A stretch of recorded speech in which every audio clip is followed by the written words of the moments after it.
Казанская ратуша – одно из главных зданий города. Здесь проходят значимые городские и республиканские мероприятия. Поэтому предновогодняя встреча мэра с журналистами здесь тоже не случайно. Подводим главные итоги года, что важного произошло в этом и что ждет в следующем году. Тем важнее, наверное, и тем значимее те результаты, которые мы достигли в этом году. Несмотря на непростую геополитическую обстановку, Казань продолжает расти в экономических показателях, говорит Ильсур Метшин. Рекордный ввод жилья в столице – 1 320 000 квадратных метров. В малом и среднем бизнесе занято уже 360 000 человек. Самозанято в Казани больше 100 000.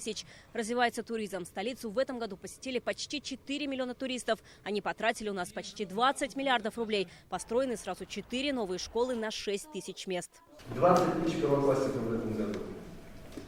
15-20 первых классов параллельно. Прирост школьников каждый год на 10 000. Есть острая нехватка школ, несмотря на строительство новых. Дефициты в работниках общественного транспорта. Сегодня нужны 1500 водителей и кондукторов. Нынешняя ситуация с тарифами, она не позволяет нам даже, уже теперь и со Средней Азии не можем набрать водителей, поэтому выход на линию ограничен возможностями количества наших водителей.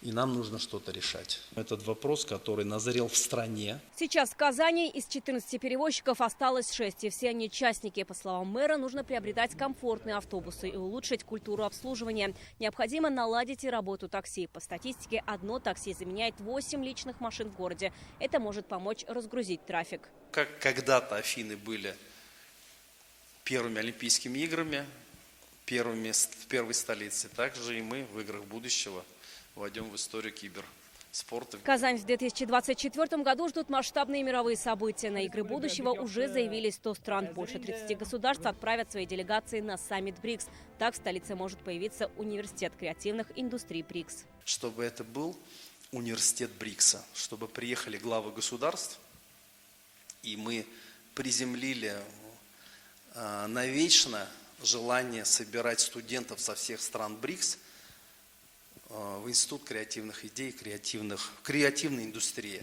По этому вопросу уже идут переговоры с агентством стратегических инициатив Минобрнауки России. Университет могут построить на улице Портовая, где сейчас идет реновация территории. Вероника Гайнудинова, Адель Мендубаев, ТНВ, Казань.